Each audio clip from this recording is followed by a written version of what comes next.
ناظرین السلام علیکم. پروگرام جواب چاہیے کے ساتھ کے پہلے حصے میں پہلے سیگمنٹ میں ہمارے ساتھ جو مہمان ہیں ان کا تعارف کراتا ہوں. وہ ہیں ہمارے ساتھ چودھری سرور صاحب, سابق گورنر پنجاب, سینئر سیاستدان. آپ کا بہت شکریہ سر, آپ نے ہمیں جوائن کیا. جی میری آواز آ رہی ہے چودھری صاحب؟ جی آ رہی جی. آئے چودھری صاحب, 78 سال کے حالات تو آپ کو پتہ ہیں, آپ نے دیکھا ہے, بہت قریب سے دیکھا ہے. آپ حکومت کا حصہ بھی رہے, سیاست کا بھی حصہ رہے. فی الحال میں آتا ہوں ابھی 3 سال کا یہ جو موجودہ دور ہے جس کے وزیر اعظم شہباز شریف صاحب ہیں, اور پی ڈی ایم کا دور تھا, اس میں بھی اتحادی ساتھ تھے ان کے, اور یہ جو موجودہ اتحادی دور ہے وہ بھی اتحادی بہت بڑی تعداد میں ان کے ساتھ ہیں. ان 3 سالوں کے اندر آپ کو پاکستان کی جو اس وقت جسٹس سسٹم ہے, انصاف ہے, قانون ہے, آئین ہے, کیسے نظر آ رہا ہے؟ ایک سیاسی استحکام نظر آ رہا ہے یا سیاسی عدم استحکام نظر آ رہا ہے, اور اس کی کیا وجوہات ہیں؟ اور تیسرا, ملک کیا واقعی معاشی استحکام آ چکا ہے یا مزید معاشی بدحالی اور بحران اس وقت ہمارے سامنے ہے, اور کیا ملک ترقی کر رہا ہے یا رک چکا ہے؟ کیا کہیں گے؟ ڈاکٹر صاحب, آپ نے سوالات کی بھرمار کر دی ہے, لیکن میں کوشش کروں گا کہ ہر آپ کا جو سوال ہے اس کا مختصر جو ہے وہ جواب جو ہے دیا جائے. یہاں تک تو پولیٹیکل سٹیبلٹی کا تعلق ہے تو میرے خیال میں یہ تو بالکل بات واضح ہے کہ انفارچونیٹلی ملک میں پولیٹیکل سٹیبلٹی نہیں ہے. اور میں سمجھتا ہوں کہ اس وقت جو پاکستان کو اندرونی طور پہ اور ایکسٹرنل طور پہ جو چیلنجز درپیش ہیں اس کے نپٹنے کے لیے سب سے ضروری بات یہ ہے کہ ہم پولیٹیکل کنسنسس اس ملک میں پیدا کریں اور لیو اینڈ لیٹ ادر پیپل لیو والا فارمولہ اپنائیں تاکہ ملک جو ہے وہ ترقی کی راہ پر گامزن ہو. جس ملک میں بھی انسرٹنٹی ہوتی ہے, سیاسی کشیدگی ہوتی ہے, تو میں نے کم از کم اپنا 50 سال کا جو میرا تجربہ ہے, میں وہ ملک جو ہیں وہ مضبوط ہوتے معاشی طور پہ نہیں دیکھے. دوسری بات آپ نے یہ کی ہے کہ پچھلے 3 سالوں میں حکومت کی جو ہے لا اینڈ آرڈر سچویشن ہے, جسٹس سسٹم ہے, جمہوریت ہے. تو میرا خیال ہے کہ اس کا جواب بھی تقریباً ہر شخص کو معلوم ہے کہ انصاف نام کی چیز یہاں نہیں ہے. اس ملک میں جتنی قتل و غارت ہوتی ہے, ڈیلی ہماری کتنی بہنیں اور بیٹیوں کی عزت لوٹی جاتی ہے, ڈومیسٹک وائلنس ہوتی ہے, ڈومیسٹک جو ورکرز بیچارے غریب لوگ کام کر رہے ہیں ان پہ تشدد ہوتا ہے, قتل عام ہوتا ہے, اور روز ہم ٹی وی پہ سوشل میڈیا پہ واقعات دیکھتے ہیں کہ کس طریقے سے بے رحمی کے ساتھ غریب اور جو بیچارے نہتے لوگ ہیں ان پہ کس طرح ظلم ہوتا ہے. یہ تو ہم روز ٹیلی ویژن سکرین پہ دیکھتے ہیں کہ اتنے قتل ہو گئے, اتنی عورتوں کا ریپ ہو گیا, اتنی ڈومیسٹک وائلنس ہو گئی. اگر اسی حساب سے ہم یہ ہماری عدالتیں جو ہیں وہاں سے ڈیلی آئے کہ آج فلاں جرم جو ہے 1 سال پہلے ہوا تھا اس میں فلاں کو اتنی سزا ہو گئی, فلاں نے کرپشن کی تھی اس کو اتنی سزا ہو گئی, تو شاید ہمارا معاشرہ جو ہے انصاف کی راہ پر اور رول آف لا جو ہے یہاں پر آ سکتا ہے. یہ بات آپ نے فرمائی ہے معاشی استحکام. میں تینوں سوالوں کا جواب دے دوں آپ کو. معاشی استحکام کی صورتحال یہ ہے کہ مور دین 45% لوگ جو ہیں وہ بلو پراورٹی لائن جو ہیں اس وقت رہ رہے ہیں.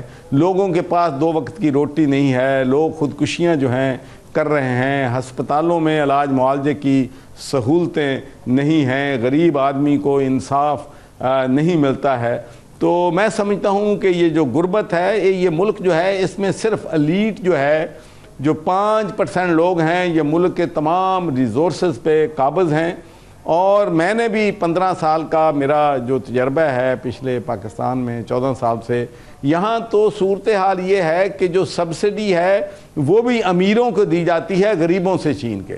تو بھئی ایسا نظام جو ہے یہ نہیں چلے گا. ہمیں ملک میں جسٹس سسٹم لانا پڑے گا، ہمیں ملک سے غربت جو ہے ختم کرنی پڑے گی، اور ایلیٹ جو یہاں پر موجیں مار رہی ہے ان کو لگام دینا پڑے گی.